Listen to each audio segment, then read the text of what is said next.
All right, everybody, welcome to another episode of the Tour Operator Growth Podcast. Today, we're talking about one of the biggest missed opportunities that we see, and that's lead nurturing and ongoing emails. In the last episode, we talked about lead magnets, how to capture emails and turn traffic into actual prospects. But here's the gap. Just because somebody downloads your lead magnet or checks your availability on your website doesn't mean that they're ready to book, as we talked about in the past. You've got people coming to your website showing real interest, but then nothing happens. Maybe they got one email from that lead magnet when they put in their information, but then there's really no follow-up system, no nurturing, nothing is really guiding them towards choosing the decision. And that's where bookings get lost because these aren't cold emails, they're warm. They're people who have already engaged with you. They know your brand. They just haven't booked yet. So many of you guys are already sitting on a lot of prospects in your CRM. So that CRM, again, customer relationship management tools, where all your prospects are kind of stored in your system. We're just not doing anything to get in front of them. And we see this across the board, whether you're a tour operator just starting out, you're a $1 million revenue tour operator. This is a systems problem. So, Greg, where do you see this breaking down the most before somebody actually books? That's a great question. When I think of lead nurturing, I kind of thought of this idea back in high school when I was dating, right? And in high school, you often get like, as a man, you're like, hey, this girl, I want her number, right? And you go and get it. You go and get her number, and it's like you go and tell all your friends, like, oh, I got her number. This is so cool, right? But then you never call her, or she writes her number in your yearbook, and you never call her. Right? That's the same as lead nurturing. You're getting a lead from someone and you never contact them. Or maybe it's that the another kind of similar thing where you might call her and she was busy that Friday. You're like, "Hey, you want to go out on Friday?" And she was busy. So then you never call her again. Like that's what you had kind of mentioned where maybe they download the lead magnet, they get that confirmation of like, "Hey, here's your download." And that's it, right? So what's the point of getting the number if you're never going to use it? And so, what we're going to be talking about with lead nurturing and then ongoing email campaigns as well is I'll relate ongoing emails to this idea of dating as well. Ongoing emails is like going on a date with that girl. So you maybe, you got her info, you went on a date with her, she had a great time, you had a great time, you want to go out again, but then you never call her again. So ongoing emails is that like you go on a date, go on another date, like keep calling, keep going. Same with the lead nurturing. Don't give up after that first time. So I don't know. That popped in my head. It made sense to me. Hopefully it's a good relation here. But if you're getting information from people coming to your website and you're doing nothing with it, you're wasting your time setting anything up, like creating your lead magnet. You're wasting your money and you're wasting energy just to get a lead that you're doing nothing with. So, what you need to be doing, and we're going to be talking about that today, is utilizing this in a way that's going to hopefully bring you more bookings, hopefully bring you more interest and more warm leads into your system, right? So, Nikki, with that being said, obviously one of the best kind of lead nurturing tools is doing it via email, ongoing emails, campaigns or lead nurturing email campaigns. How why is that still important? Why do emails still matter, and why should they implement it into their flow here? Yeah. Before we get into what this system actually looks like, we need to address something. A lot of tour operators just think that email doesn't work anymore. Email is still one of the highest ROI marketing channels, period. And let me give you an example. I'll be real honest with you. Email marketing outside of referrals is our number one lead driver. Our number one. This isn't theory. This is something that is actually working. And just to wrap your head around it, let's put some numbers to it. 50% of marketers say that email is their most impactful channel. We typically see email open rates between 30 to 36% from people who have shown interest. Now, that's going to look different for a colder audience, but these are people that have specifically opted into your DIY or into your lead magnet. Sorry, I'm building a DIY guide right now. That's all that's on my head. People who have opted into your lead magnet or newsletter, you're going to see a really high open rate because they've shown interest. They signed up for something and they want to hear from you. And then from there, you're really aiming for a click-through rate of about 2 to 3%. Now that doesn't sound like super big, but when those people are starting to move down the funnel, they are just getting closer and closer to book. So when you start segmenting your list, sending the right message to the right consumer, those numbers are going to go up even more. And that's when email starts to get really powerful. But here's why it actually works. It's direct, as we talked about in the last episode, or was it our last webinar? You own that data so you can control the message and how often it's going out. You're not relying on an algorithm. You're not just hoping that somebody is seeing your post. You're showing up in their inbox. And that other pieces, you can make it feel really personal. So yes, designed emails have a place. Branded emails have a place and time. But you could also send simple plain text emails that feel like a one-to-one conversation.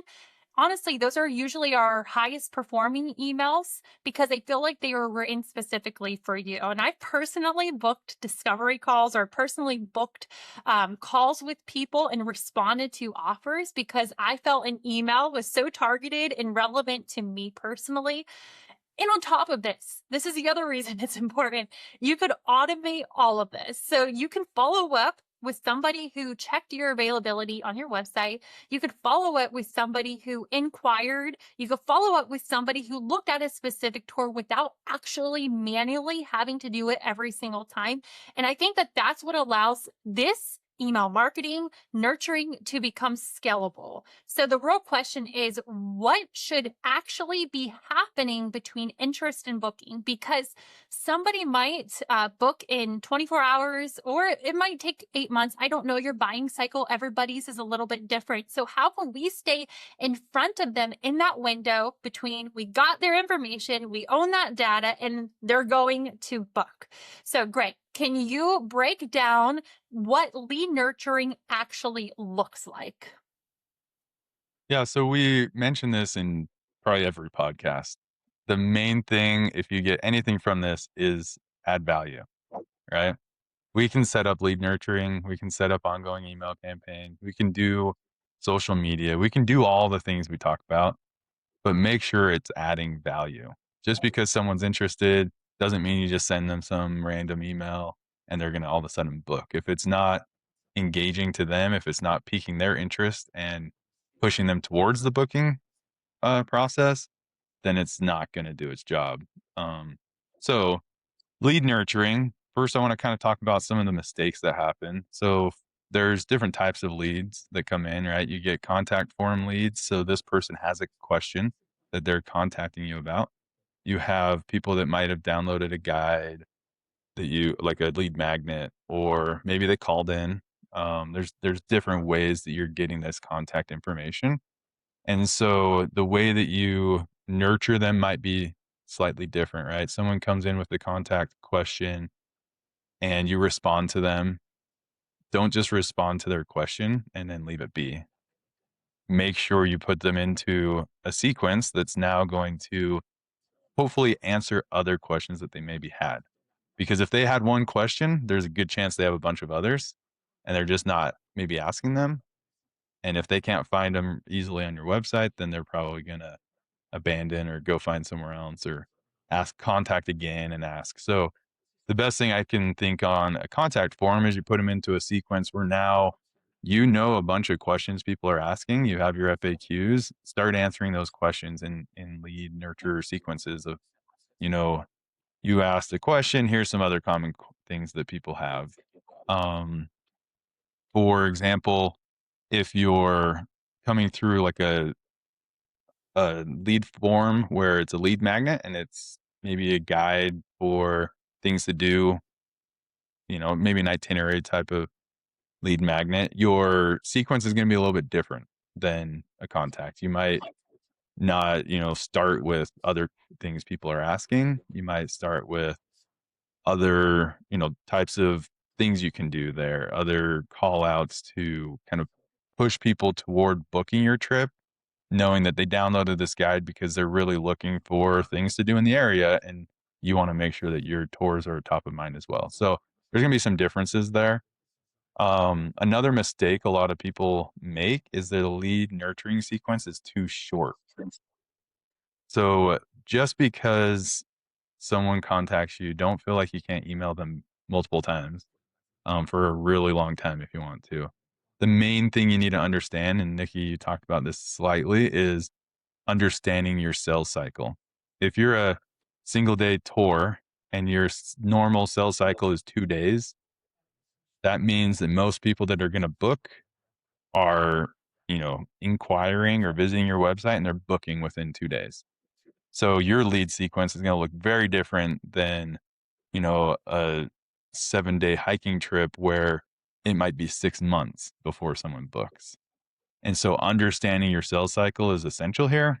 And just because your sales cycle might be short doesn't mean you can't send emails, right? So the shorter your sales cycle, the more I feel like you can send multiple emails in a day. If I'm going on a trip and it's a 6 month sales cycle and I'm getting multiple emails a day, I'm going to be pretty annoyed with that probably after a week or two. But if I, fill out a lead magnet and I get 2 emails that day and 2 emails the next day and I book, probably not going to care. That's only 4 emails. So understanding that sales cycle is really going to help you know if your lead sequence is too short or not. But making sure you're adding that value along the way. So the goal of your lead nurturing should really be to shorten that sales cycle. So when you're adding this value, how can you then, well, I would say there's two goals. There's one is shorten the sales cycle. The other is if you have opportunities to upsell or provide add-ons, then that would be another, goal of lead nurturing is to get them to add another tour or another item, maybe buy some, swag or whatever it is. Once But they if book, you can, what was that, Nikki? once they booked. So after booking is what you're talking about. Well, it might be in this process as well. And so I guess at that point it's not an upsell necessarily, but if I showed interest in a certain trip, filled out maybe a lead form and you have other trips, I maybe don't know about those. And so saying like, hey, you want to go ziplining? Well, this like half day Hummer tour pairs really nicely with that. Like I may not have thought of that. And so in that sense, upselling before you actually sold is something that can, I guess then it's just educating, but same concept. So an example of some like neat nurturing might be you get a contact form, you respond immediately, answering their question, so as quick as you possibly can.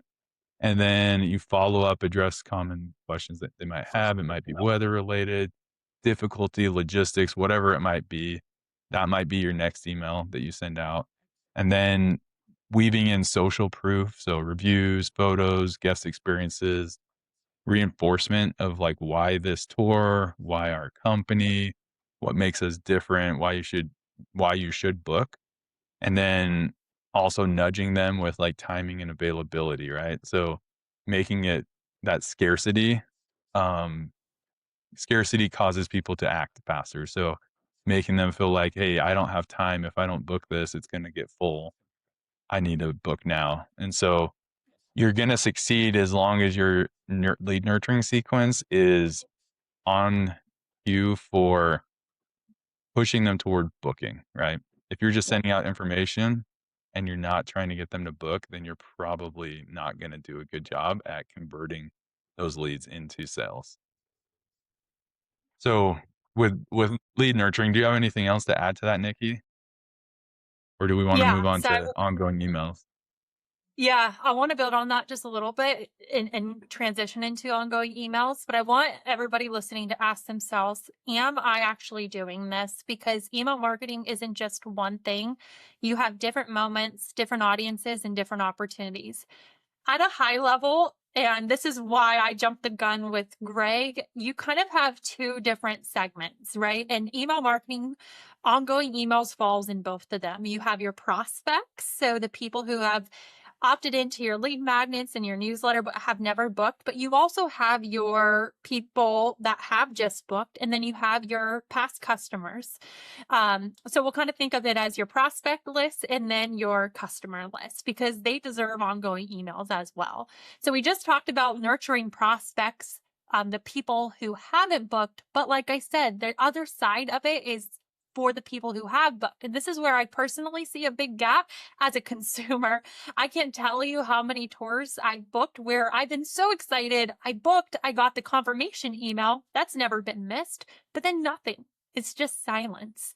And I think this is a big opportunity because the window here right after booking is really a great place that we can start guiding the conversation to with the goal in mind to have them leave a review if they have a good time, or ask for the referral, or really prompt in their head to come back when they're ready. So I think when I booked my trip with Western River Expeditions, I've received multiple emails between when I booked, which was, I believe, in December, and then my trip is actually in July. I've received multiple emails between then and now, and I'll probably continue to receive emails that are like, what we're going to be eating on the river or what's to pack. And I received some workouts to do that I was able to send to my dad to get him nice and ready. But on the contrary, when I booked my trip to Kilimanjaro, I was so excited. I booked the trip. Of course, I got the email confirmation, but then it was completely silent, nothing. And I was actually nervous because leading up into the trip, I never heard anything. I actually emailed the tour operator and said, is everything still going good? Is there anything I need to know? Like, I was the one prompting more information out, and I got it. And I'm so happy. I still gave him 5 stars. Like, I would absolutely recommend this tour operator, but huge missed opportunity there. So anyways, It's not I even want, like just a missed yeah, opportunity. You're adding concern to the user yeah, or to your guest before they ever arrive, right? Like something like hiking Mount Kilimanjaro, you're already probably like nervous about. It's a huge undertaking. And now you're also worried about like, is this still happening? And did I book with the real company? Because they're not even communicating with me anymore. Like, you yeah, don't want that uncertainty. You want people to feel comfortable, know that you're still there, especially on these, tours that are, 6 month sales cycles. You really need to help them feel comfortable as they're preparing, or else you're going to get them a little bit nervous. And then if anything goes wrong on the trip, they're just going to have a bad experience. Whereas if you're really nurturing them, you're keeping them happy along the way, something might go wrong and they're going to be more open to like, oh, that was just something that happened versus like, oh, they weren't really engaging me this whole time. I should have gone with someone else that really cared yeah. about me. Right. So that's It's really important. It's really easy to put doubt in your consumer's mind, especially for those multi-day trips where people have saved up a lifetime for these trips, or they're once in a lifetime trips. But just think of it this way. This is how we start building that long-term revenue. So when we talk about email marketing, like I said, we're not just talking about prospects, but when you have a system in place, you could use the same overall arching system to really send messages to both your prospects, your current customers, your past customers. So, Greg, I'm going to ask you, if somebody is listening and thinking, I don't have this all set up, where do I actually start? What tool should I be using? How can I be segmenting these lists? Because it is so important. How do we stay organized? Yeah, that's a great question. If you don't have anything right now, there's plenty of tools out there. Like, don't feel like this needs to be complicated. I think we've said it about other aspects of your marketing plan is keep it simple at first, right? If like the worst thing you could do is go out there having done none of this and all of a sudden try to set up a 42 email lead nurturing sequence that segments to like 12 different groups. Like you're going to fail unless you know how to do this already. Um if you have done it before, then you probably can start building onto that. So I say start simple, right? You set up your lead magnet, they download the lead magnet. Now you can send emails immediately. The confirmation email, if you're using ResMark, is going to go out automatically anyway. But now that's when you need to pull into a tool like MailChimp or HubSpot, or we have a CRM that we sell as well, things like that, where you can set up these sequences, these ongoing email campaigns so that they're just automatic, right? And so the way that our CRM that we offer works is you can actually tag people. So someone comes in via lead form, you could tag them as lead form contact, or you could contact them or add another tag that also says like, you know, lead form contact, and then also, 7-day Canyon rafting trip, because maybe the inquiry that they had was specific to that tour.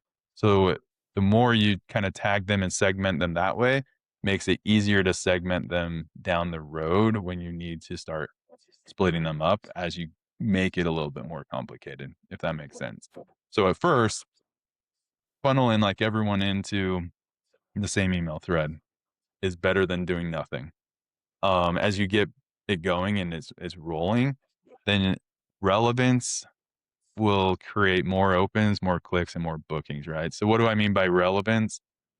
You can you can target people specifically, or not target in this case, you can market to them, whatever, based on their interest, right? So if they come through a form that's on a specific URL, right? So you might have the same form on multiple pages, but you target specifically from this URL, I'm going to tag them as they're interested in this trip versus form from another trip. And now the email campaign they might go into, that lead nurturing sequence, is going to be more focused on, a rafting trip versus a Hummer tour because of where they downloaded it from.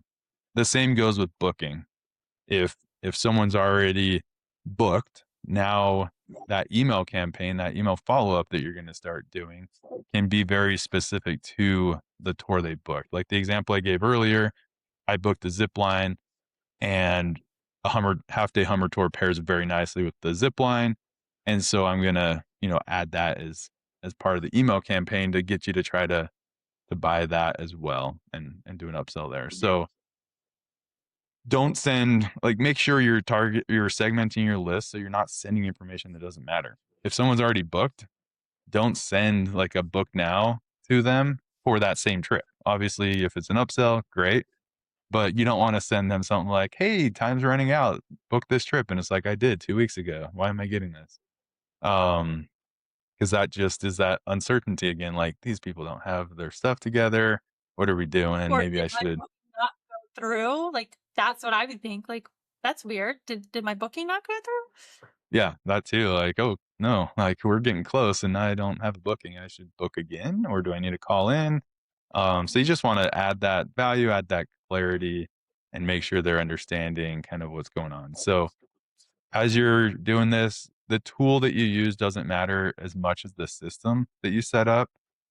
So making sure that you really set it up, like I said, simple at first and expand from there and make it something that you can maintain. If you start getting too complicated, it's going to be really hard to make changes out of the gate. So as you properly use these, you'll start seeing a return on that investment come through because you're going to be guiding people, especially in that lead nurturing um, time frame. You're going to be guiding them down to book by providing that information that they need in a timely manner.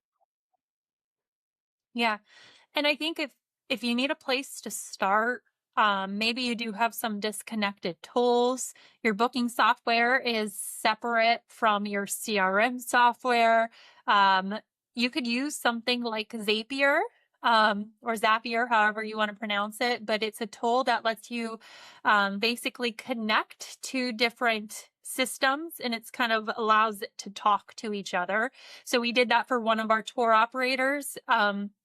He had, what were we connecting? A booking would come through. At the time, he was not using Resmark systems. And then as soon as the booking came through, it would, no, I'm sorry, it was a form. So as soon as somebody would fill out a form, it would then be zapped over into his CRM system, which was Constant Contact at the time. So you could use something like Zapier to allow things to talk and get things a little bit more dialed in for low cost. So start somewhere, but ideally it would be great to have a system that allows you to do it all in one place, where you have your bookings coming through, you have your lead magnets, everybody who's filling out the information for your lead magnets and newsletter, all those prospects coming into one place, and then your emails are all coming out of one place, but all different types of emails and messages and whatnot and Can I segments. So just tie all this in real yeah. quick to my how I started with calling a girl that you got her number from right now? So, like, I'm old enough where that's what you did. You still called the home line most of the time. Their dad answered, whatever, is scary. Now you just text them, right? They're giving you their phone number, you're texting them. So, all of this is a little bit more like texting, where you get the number, it's a lot easier to text someone than call them, just like it is to set up an email sequence. So, don't feel like it's gonna bother the people because you're not gonna text them too much in this case. You're not gonna email them too much. You're going to kinda start building that relationship before you ever actually ask them out or ask them to book. And so, building that trust with them is a huge part of that lead nurturing, and then the ongoing emails is keeping that trust. Once they've booked, once they're a return customer, whatever it might be, that's keeping their trust, keeping their interest so that if they ever go on a trip like that again or have a friend that does, they're going to remember you and they're going to tell people about it. Yeah. And the likelihood, so when they're showing that sort of interest, like we're talking mainly today about people who have opted in and then you're emailing them. The unsubscribe rate is so much lower for people who have willingly opted in versus if you're just sending massive amounts of emails to people who maybe have shown some sort of interest 5 years ago, right? You're going to get a higher unsubscribe rate. So I can't wait, Greg, for Bianca, your wife, to listen to this and know that you're comparing the beginning of your relationship to email marketing. That's awesome. I was So talking about high everybody, school, so even before I met her, but yeah, her as well. We were in person most of the time, but we text a lot.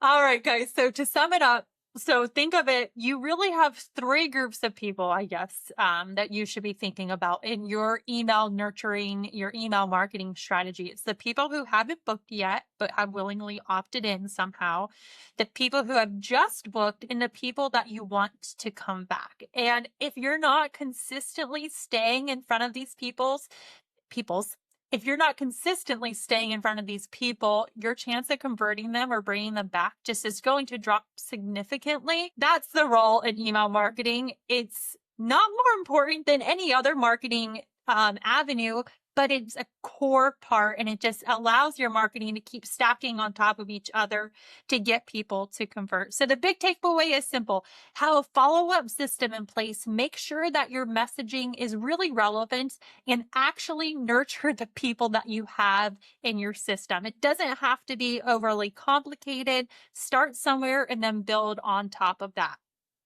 All right, everybody. That is another episode of the Tour Operator Growth Podcast. We're really excited for our next episode. If you like this episode, make sure to like, subscribe, comment, give us some feedback. We'd really appreciate it. We'll talk to you.